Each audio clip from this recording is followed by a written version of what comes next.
Hello, warriors. Welcome to the U Movement. I am B. And I'm a little buzzed up. A little bit buzzed up. I had tonight the worst coaching session I've ever had in my life. Like the worst. Like I'm still gobsmacked at it. I like what? Like what now? Like what now? So I wanted to talk a little bit about the whole concept of like buyer beware out there in the world when it comes to getting your health and wellness needs met. Okay. And those that have been following me know that I've gone through a long period of time of going to like every type of counselor under the sun. I'm always willing to try new people. Okay. Always willing. One, because I don't know all things. And two, this is my mission to heal thyself. And then I come into the world and I'm like, hey, this is what worked for me. Hey, this is what didn't. Because in my sharing my stories of my experience, it's hopefully passing on tools and techniques that others can use. Because I've been looking my whole life for my way out of suffering. And I'm always going to be open to pretty much try anything. Seriously, if you said to me, yo, B, let's go jump out of an airplane together because it will help us master our fear, I'd be like, I'm down with that.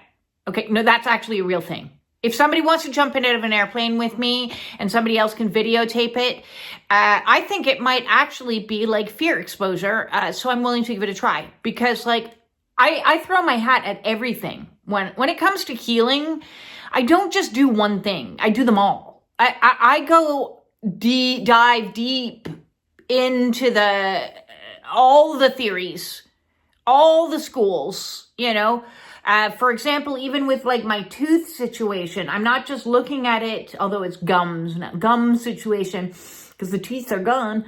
I'm not just looking at it from the perspective of a dentist. I'm going to look at it from the perspective of a homeopathist. I'm going to look at it from the perspective of an ear, nose, throat doctor.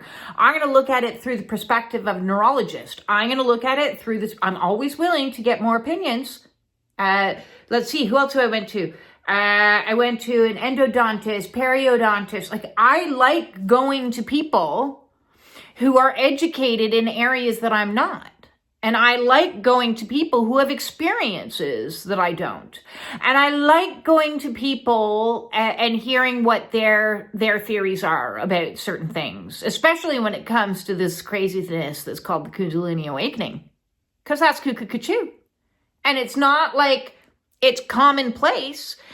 So I'm always going to seek out experts, right? Even in my background through counseling, I am trained as a counselor. I have those qualifications. But I have also sought counseling through the last 30 years, and I've seen every type of counselor under the sun. I've seen somatic counselors. I've seen spiritual counselors. I've seen psychologists, psychiatrists. I've seen cognitive behavioral therapy specialists. I've gone to dialectic behavioral therapy.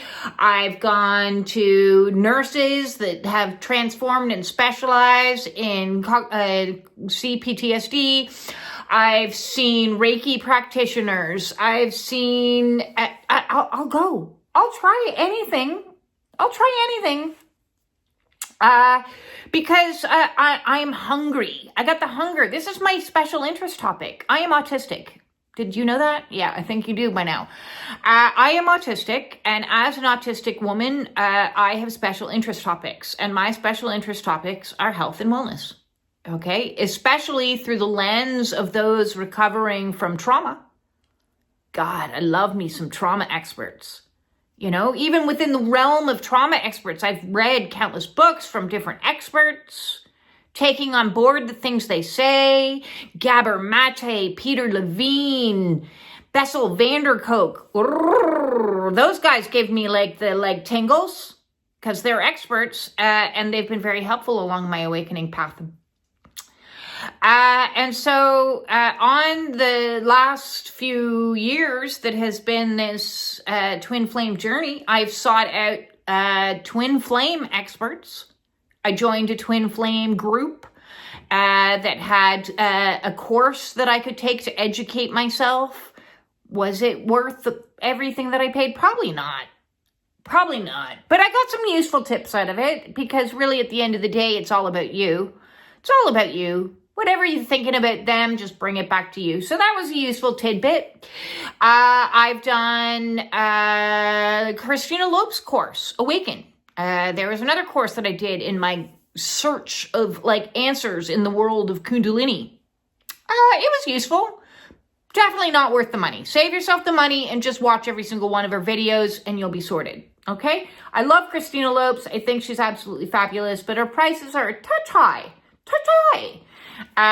For the average everyday person. And at the time, I had no money.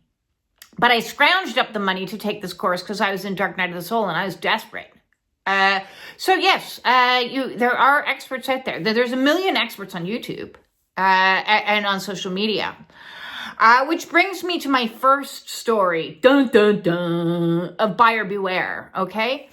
About 2 years ago, I glommed on in desperation to find experts on Kundalini. I glommed across a gentleman that calls himself a guru, a Kundalini guru, an expert of sorts. I think that's a self-proclaimed title. I think actually with anybody who's putting expert and Kundalini in the same sentence or anything along those lines, I'm a guru, I know everything, that should have been enough warning. But I was I'm gonna be willing to give it a go and see what this dude has to say. So he was hosting weekly Zoom prayer meetings. I think that's what they were called. And it was a whole bunch of him talking, a little bit of prayer, and then a question and answer period. And these meetings that you would participate in were then uploaded to his podcast on Spotify as well as YouTube, possibly. I'm not quite sure about that one, but definitely his Spotify podcast. So he was utilizing what people were giving to him in these meetings as a means to promote his own stuff, which is fine. That's pretty much what everybody does, right? So on this particular meeting that I sat in, this was the first meeting I sat in, and so I didn't know the rules and the protocols or anything else. I was just sitting quietly by, participating in the him yammering on about this, that, and the other, and surrender to Kundalini. He just kept talking about surrendering to Kundalini, and I'm okay, granted. Then he was talking about his website, and go to his website and all the protocols that you have to do and follow. You have to follow these protocols. If you don't follow these protocols, it's going to go really wrong for you. And I was I better follow these protocols. And I did try them for a little bit of time. And then started the prayer. And that was a beautiful prayer. It was lovely. No complaints about that. And then he went into question and answer period. So I like to ask questions. That my little autistic me with my crazy little, I need to know. I want to know more information. I need to know more. I put my little hand up in the Zoom call and I asked the following question. I seem to be channeling, which I've never really done before. And I don't really know what to do about it. So this was way back 3 years ago when things were starting to really go cuckoo, cuckoo. And he said, "Did you say channeling?" And I said, "Yes." Did I use the wrong word? And he lost his shit. He went 8. It was like smoke just suddenly came out of his ears. And here's some spiritual person. So that's why I'm giving this video, is to talk about spiritual people, because sometimes they need to get over themselves a little bit. And he went absolutely nuts. He started saying, channeling is evil and I'm channeling the devil and blah, blah, blah. He lost his shit and went on a 20-minute rampage against me. Just annihilating me. I was bawling, crying because I didn't know what the hell was happening. And I was like, what is even happening? What is going on? Did I use the wrong word? Like, I don't know what's happening. I came to you for advice and now you're losing your shit. So in other words, my little light, this little light of mine, I'm gonna let it shine, decided to like shine into this dude and upset his demons. So Mr. Kundalini himself still had some demons alive and well, because that is not how you respond to somebody using the word channel. And I can only surmise that this situation needed to happen so that he could be witnessed by a few other people that were in the meeting. And there were like well over 20 or 30 people in this meeting. And I think somebody need to see him lose it, okay? Because a lot of these people were kind of worshipy a little bit cultish. And so I closed my camera down and I listened to the end of the meeting, wiping my tears away, because my egoic self and my inner child didn't like being yelled at for 20 minutes. So I was just sitting there comforting myself, going like, what just happened? Like, that, does stuff like this happen in spiritual communities? What? It does. It does. And then I proceeded to go over to his Spotify and listen to his uploaded meeting, which was 20 minutes shorter than the original meeting, because he'd edited out his entire tirade. So, you know, if he really stood by what he was saying, he would post that. He would have posted that. And he would have been like, this is my stance on channeling. I think it's wrong. But because he sounded like a lunatic, losing his shit, he deleted that out. He deleted my whole question out. It was all gone. Gone. And I was like, I'm going to do a little bit of research. I love to research as an autistic woman. And so I started researching this gentleman and looking high and low for information. And I found a website called like cults.com or something along those lines, where people can like post warnings for other people. And there was post after post after post after post after post of this guy financially abusing his followers, you know, like inviting them to his house and saying, you know, yeah, sure, I'm going to help you with all your Kundalini and I'll be your guru and you can be my apprentice. And then they'd arrive and he'd be like, now you need to pay for my rent. Now you need to pay for my coffee. Now you need to pay for gas. Now you need to pay for this. So a lot of financial abuse. And then it gets worse. It gets way worse because then there were all the complaints from young women saying that he forced me to get naked on camera to prove that I was surrendering to Kundalini. I was surrendering my will to Kundalini, you know. If you're really going to surrender, those knickers better come off. So if you have a guru or a yogini or a spiritual mentor that's requesting nudity, yeah, tell them to fuck off. Okay, that's not spiritual anything. That is not. That is manipulation of the nth degree. That's spiritual narcissism. That is buyer beware. That's run for your fucking life. So there's my first taste of some really cruddy spiritual leaders that I've had experience with. Not to mention all the people that are charging you $5,000 to come and see them on a weekend. I got something to say about that too. I'm not down with that. I am not down with that. That's like robbery, you know? Okay, it's all well and good. I understand everybody needs to make a living, but you don't need to make it at the cost of vulnerable people. Okay, the people that are going to these types of things are like desperate for help. So I have heard, now I haven't myself experienced, because I didn't pay $5,000 to go to some week or 5-day or 3-day course. No, That's not going to happen in this lifetime. But I did hear some pretty nasty stories. So I'm going to share a story that was shared with me about a gentleman who did go to one of these retreats where they're doing a lot of breath work, and they were, trying to tap in to like be able to release, breath work releases stuff. And if you aren't trained, or you don't have a crew of people that are trained with trauma release, and you go into an environment that's you're promoting you to do extensive breath work or crazy Kundalini yoga or any other kind of like craziness, and they have no training whatsoever, or maybe not even experienced their own Kundalini, right? Just because somebody's like teaching Kundalini yoga doesn't mean they themselves have had a Kundalini and have walked down the path and know what happens on it.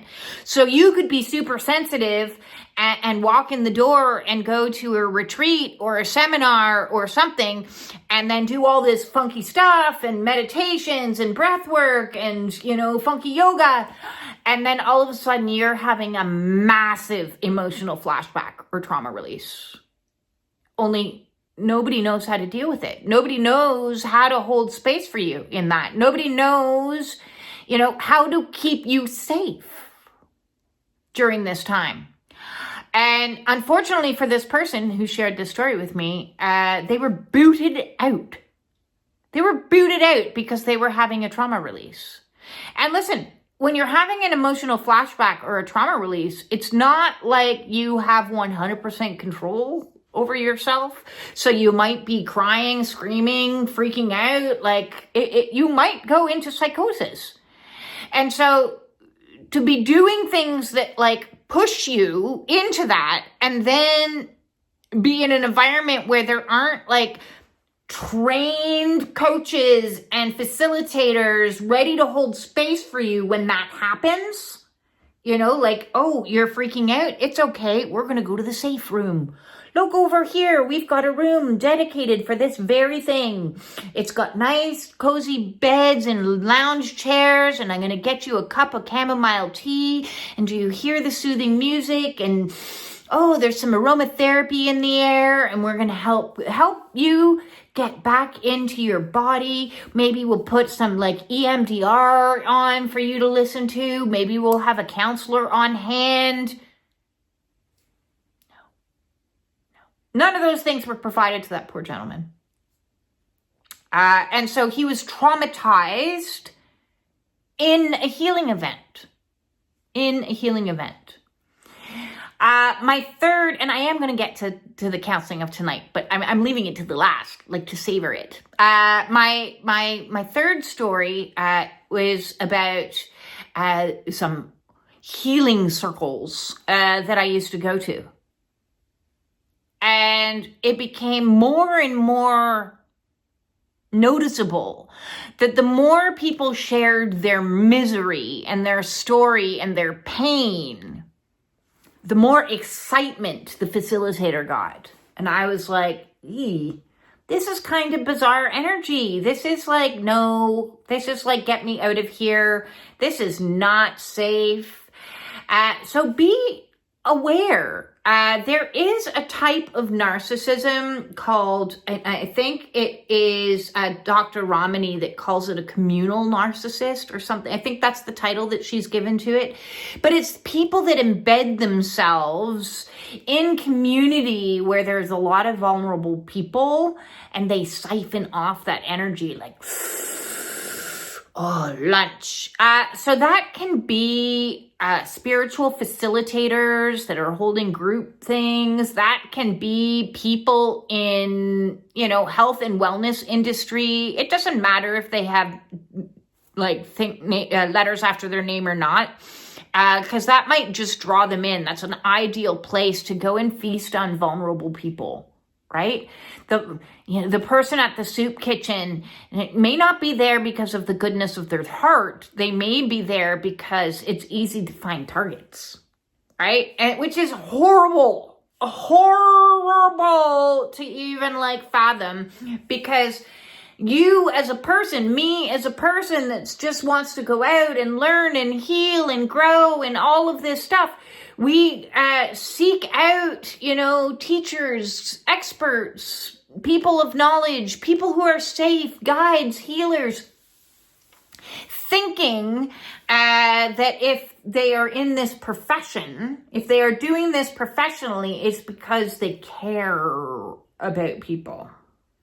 They have a natural empathy within them. Nope, not necessarily. Not necessarily. The role of the wounded healer is that healer themselves is wounded. And if they don't do their own healing work and go seek their outside counsel as well, then they can't transmute it from a wounded healer into, a healer that has transmuted their wounds and can stand in their authenticity, right? So a wounded healer has their own trauma. They need to do their own trauma work for them to understand how to heal trauma and then be able to hold space for others, right? Really genuinely hold space for others. And that kind of brings me to my story of this evening. The holding space, there was no space. I talked the other day, I did a video on the differences between the divine masculine and the divine feminine. And the divine masculine, in my opinion, the divine masculine's job is to create a structure, a container. It's to hold space, okay? So that the feminine can come in and be herself authentically, fully, not in a diminutive or in a reformed way of like feminines need to look like this and talk like this. That's not going to work for me, who's neurodivergent, who's autistic, who's a fast talker when I'm excited. When I'm excited, my energy is up and I'm like, yeah, and I got to talk. I'm autistic. That's who I am. That doesn't necessarily mean that I'm ungrounded. It means that I have a lot of energy. Like I have a lot of energy. So it would require somebody to have a lot of power used appropriately to create a healthy container and healthy environment. And I talked last week how an amazing experience I had being held in a container with Craig Holiday. I really enjoyed that experience because he allowed me to be me authentically. And then he guided me in a meditation. So it was a very productive, useful mentorship. And I'm going to seek out mentors and continually seek out more information because I'm growing. I'm not done yet. Nobody's done.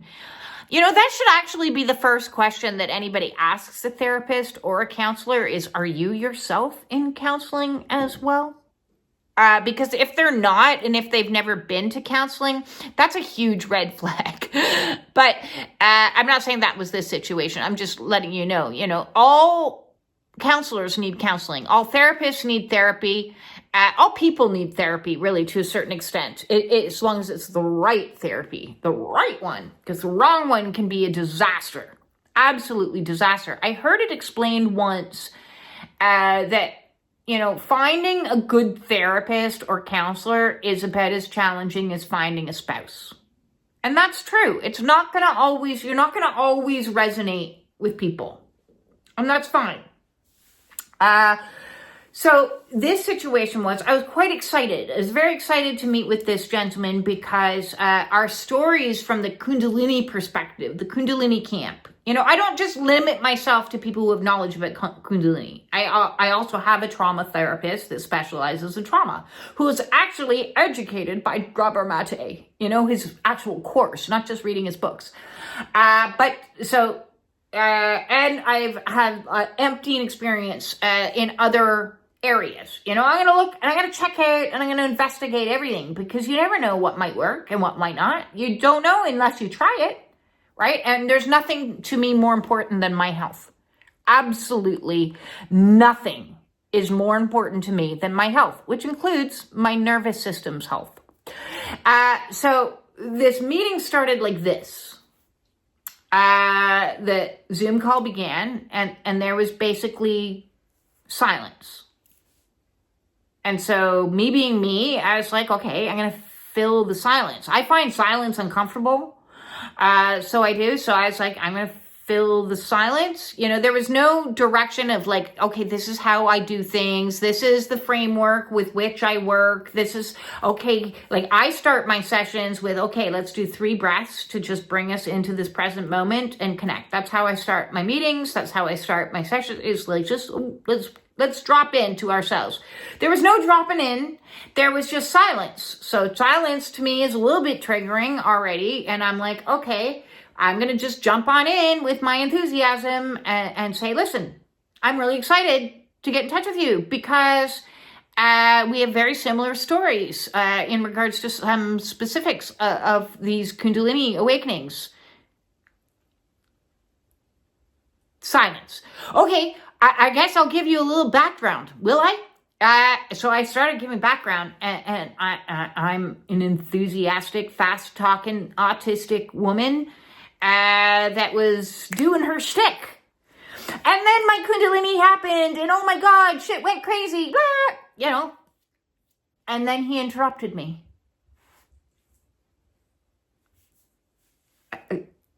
And said, I'm going to invite you to just take a moment to ground yourself. I'm sorry. And I said I was sorry. I said, I'm sorry. Am I speaking too fast? Am I speaking wrong? Is there something wrong with my speaking? I'm autistic. And so I was speaking how I speak because you created an empty space and I filled it. I filled the empty space with me, authentically being me. And then he proceeded to explain to me that it works much better if we can come into a mutual place of groundedness. And I was like, okay, but now I don't feel grounded. And he's like, because when we're both in that Zen state, we can co-regulate. I'm like, okay, those are really pretty spiritual concepts that you're sharing. However, you just totally made me feel not safe. Not safe to be able to speak my words, how I speak. You're triggering my own woundings of being silenced my whole life. And now I feel like the issues in which I was coming to you to discuss have been completely like sideswiped, because now we're talking about how to talk and how to communicate, and you're not taking any accountability for this situation being off-railed. And as a counselor who has seen many counselors, I have to say I've never had this experience. And granted, I slowed my speech down. I remained as non-emotive as possible. No tears happened until after. Then I started crying to release. I could no longer do eye contact. I went back into stimming, which I was very uncomfortable doing. So my eyes were down. I could no longer look at the screen, and I'm stimming with my rings. So as I am like trying to explain that if he had expectation for us to meet in some, quiet place, then that should have been presented at the very beginning as the framework in which I could then know, okay, this is how things go. This is the structure. This is the rules within it. But when you start a meeting and there's nothing but silence, nobody, especially an autistic person, doesn't know how that silence is being asked to be filled. So I assumed it was safe for me to be me. It was not. It was not. And so I explained this, and then came the defensiveness, the gaslighting, and it like for the next 40 minutes of the session, it was a 45-minute session that was overpriced. For the next 40 minutes, because I was interrupted within 5 minutes of telling my story. I only got as far as I was trying to get the story out as fast as I could because I wanted to get to the good stuff. I wanted to get to the stuff where I was going to get his opinion. But I needed to give some context. So I was trying to give background information as quickly as I possibly could in my charming autistic way, which he didn't appreciate because he then went on to explain that having somebody info dump at him is not, he has boundaries. I'm like, you didn't tell me what those boundaries were, so I'm not a mind reader. And I filled the space, and I'm actually paying you to hold a container for me to be me so that I can express myself how I want to express myself. And then he gaslit me and said, well, I didn't tell you you couldn't talk.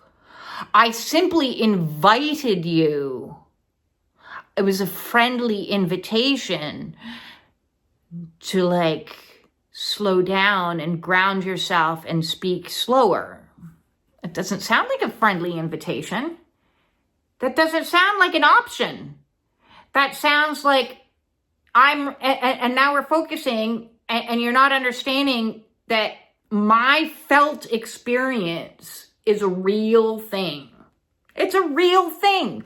So you just triggered my nervous system into a state of freeze and a little bit of fawning because I'm breathing through it. Now, I've been fawning my whole life, so I was very proud of myself that I was able to communicate slower and clearer, trying to explain multiple ways why there needed to be a structure for me to know what he wanted the session to look like if he had wanted it, had expectations. So he had expectations of how this session should go, did not tell me these expectations. And when I showed up being autistic, it really blew up very fast. And then when he interrupted me in the middle of speaking, triggering my nervous system to say, wah,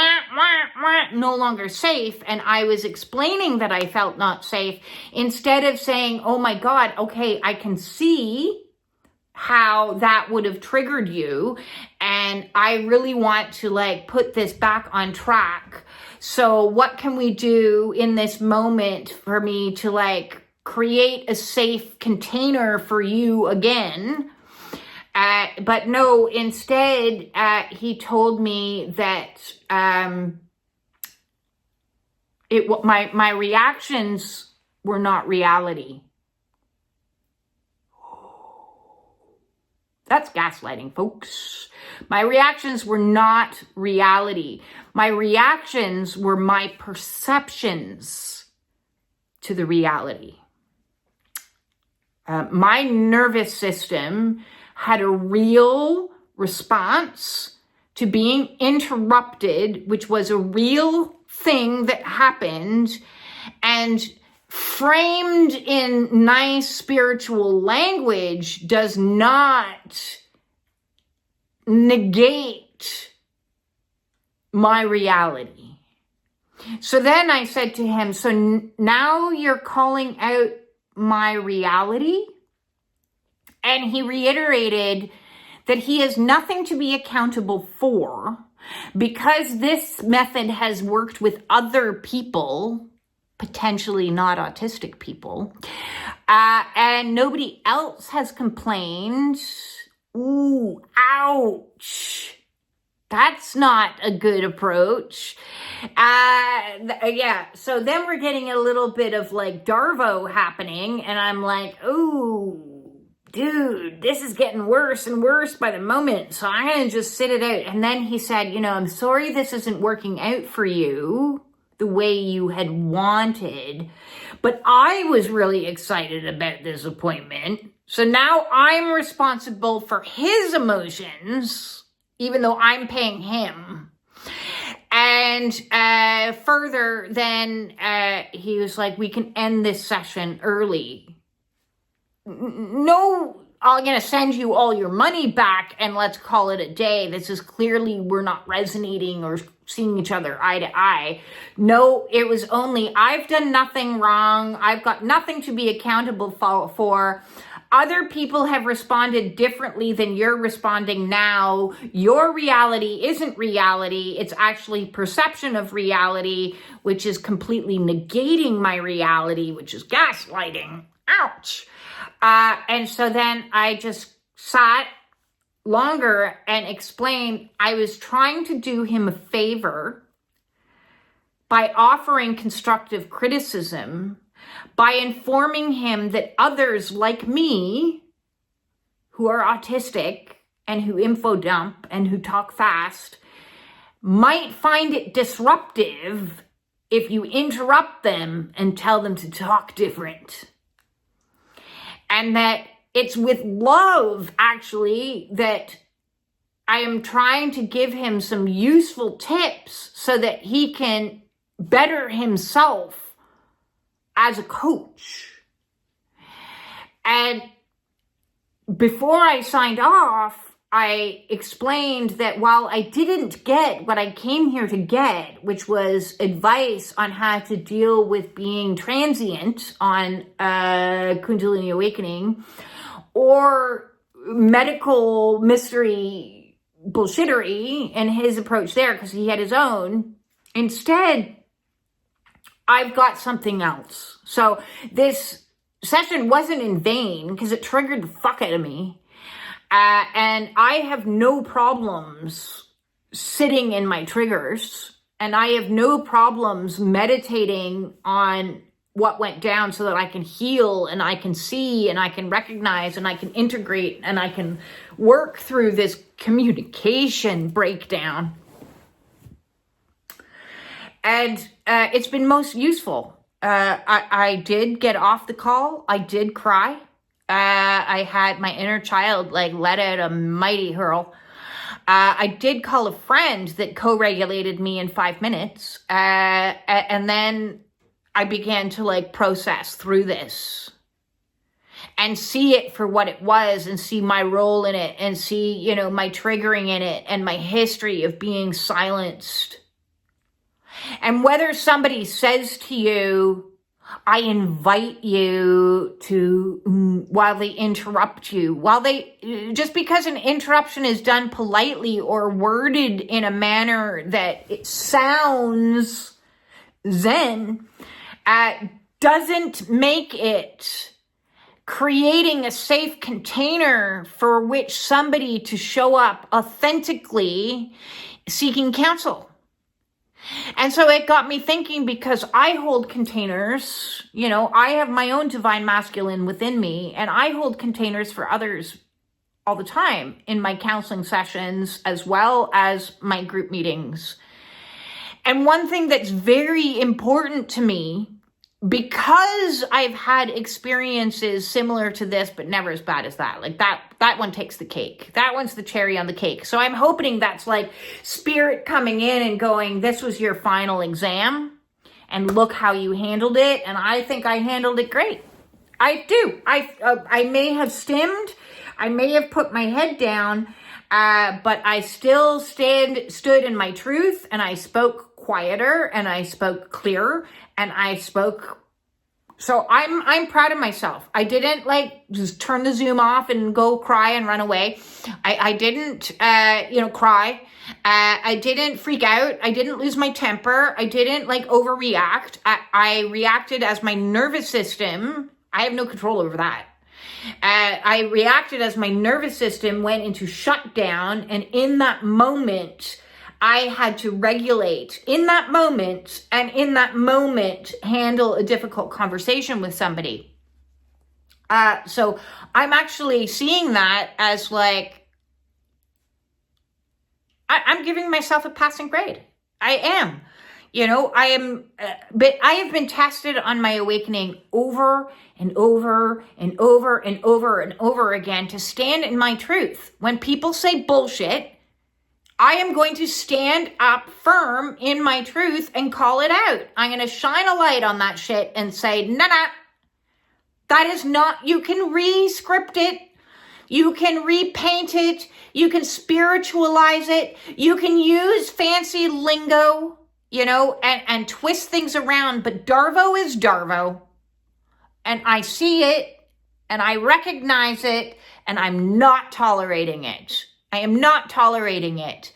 If somebody who is in a vulnerable position, now luckily for me, I wasn't that vulnerable, but if somebody goes in a vulnerable position and somebody dysregulates their nervous system, fails to take any accountability for it, fails to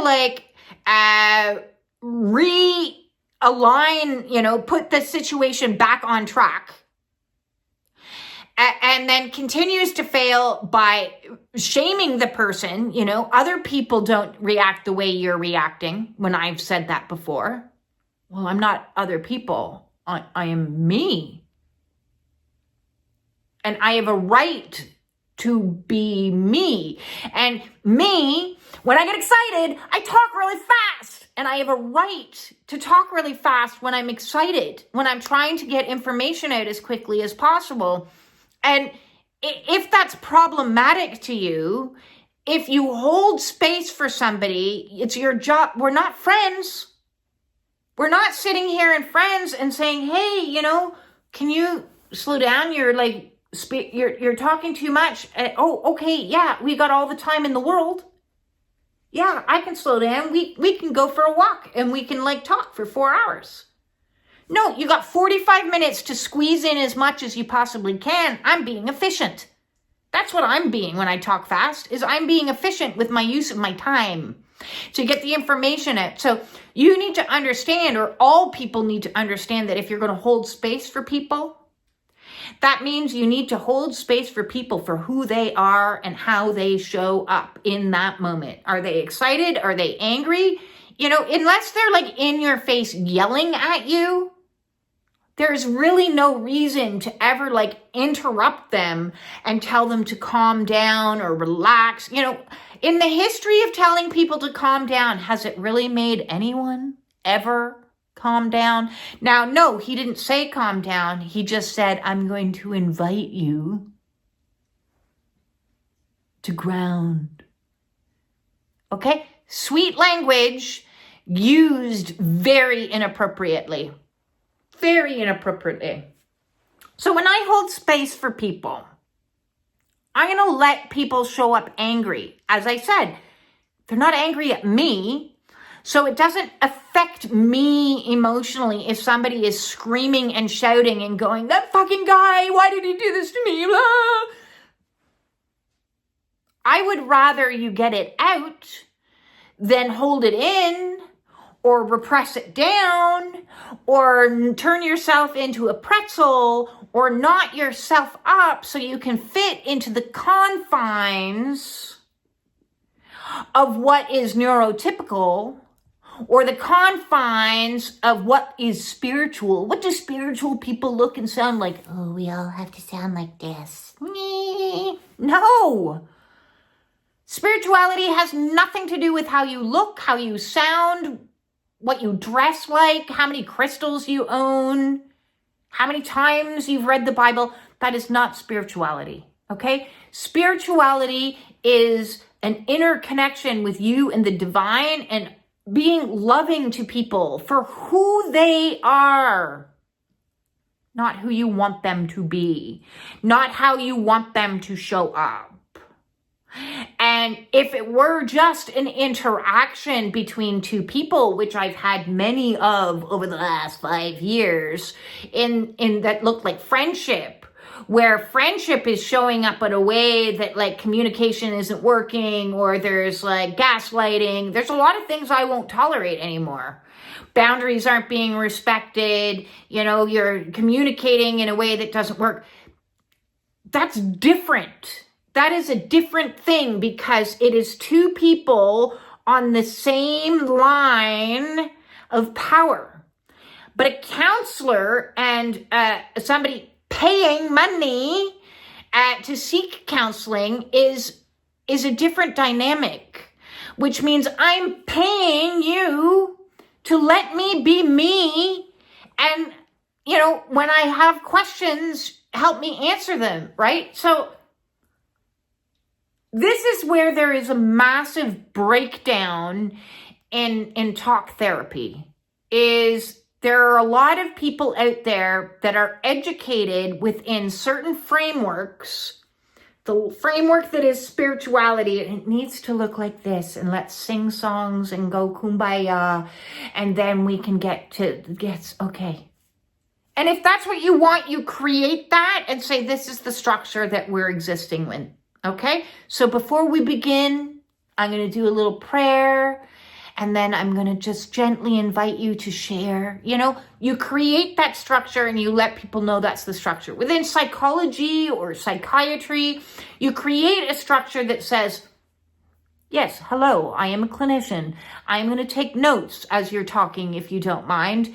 Why don't you begin and tell me a little bit of background? And I'll just jump in and ask you any questions that I might need clarification for. But other than that, this is your space to talk. Okay? So framework contained, and so it's the same with any other like out there new agey kind of stuff, right?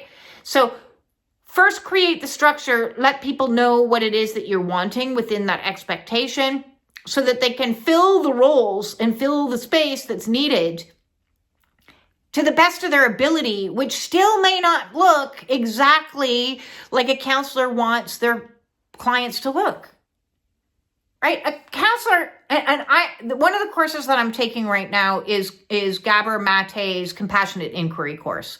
It's a very good course. Now, I'm not taking the 3-year one. I'm taking the compressed one that's open to anyone to take. But I thought it was useful for me. So it's open to people who are on the healing path, or who are healers that are wanting to make their business better. And there's so many rules. I'm at the point in the course where it's very difficult, because it's all these rules of what a counselor or coach, a mentor, a therapist is supposed to do for the client, which is to create safety, numero uno, for the client, so that the client feels safe to present themselves as they are. You don't get to reform the client as you want them to be. It's not like I can say out there to all my clients that show up, oh, I'm sorry, I'm only accepting clients that are quiet clients. You don't fit or I'm only accepting white clients, or I'm only accepting these kinds of clients. Yes, I have the ability to say, I am not the right therapist for you, and I have done that before. Being a counselor or being counseled is a dynamic that requires growth and willingness to learn on both sides. I am always willing to learn as a counselor, and I open myself to client feedback. And sometimes it's not going to be a right fit, and that's fine, and go on our separate ways. I do open myself to client feedback, and I apologize, and I hold myself accountable if I've done something to dysregulate somebody's nervous system. That's a real thing. Okay. So now I'm rambling off. It's 50 minutes. And my final message to you all is buyer beware. Buyer beware. Buyer beware, counselors, gurus, yogis, spiritual teachers. Buyer beware. Yeah. Go out there in the world and open yourself up to the option of learning new things and getting some insight that might help you. But also, don't tolerate bullshit. And if somebody who is holding a position of power turns around and tells you that your reality isn't your reality, it's your perception, that's gaslighting. Your nervous system's reality is as real as anybody else's. And yeah, not everybody out there is qualified, is trained, is trauma informed, is Kundalini informed, is aware. Not everybody out there is aware, or even for that matter, is neurodivergence aware. So there can be a lot of difficulty if you happen to be a black sheep, scapegoat, neurodivergent, autistic, ADHD, traumatized, CPTSD, PTSD. If you have any of these conditions and you go seeking somebody and they lack the appropriate ability to hold a safe space for you, then they can actually do damage. My nervous system was damaged tonight. I went in, my nervous system was okay, and then it got a hit. Energetically, I took a hit. So yes, there is real discernible harm that happens when people who shouldn't be giving you advice start getting defensive and projecting outwards upon you that it's you. It's not you. It's not you. It's them. Okay? I'm going to listen to my nervous system is what I'm going to do. And you should too. And leave if you're not safe.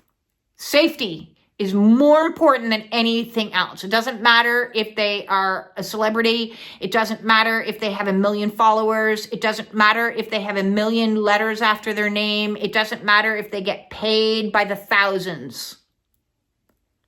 None of those things matter if you aren't safe. If you don't feel the felt sensory experience of safety. That's how you know. That's how you know whether they're good or not, is you feel safe. I'm sending you all my love out there, and heed my warnings. Don't make the same mistake I did. And if you want to join the Spiritual Warrior Support Group where you can feel safe to show up autistic, Kundalini, ascension symptoms, in bad humor, bummed out, I had somebody say to me the other day, I'm sorry, I am in low vibe. And I'm like, there's no such thing as low vibe. There's only authentic vibe. And if your authentic vibe at this present moment is depressed, angry, rageful, hatred, guilt-ridden, shamed, whatever, if that's what you're feeling in this present moment, then fucking feel it. You have a right to feel how you feel. Your felt experience is your reality.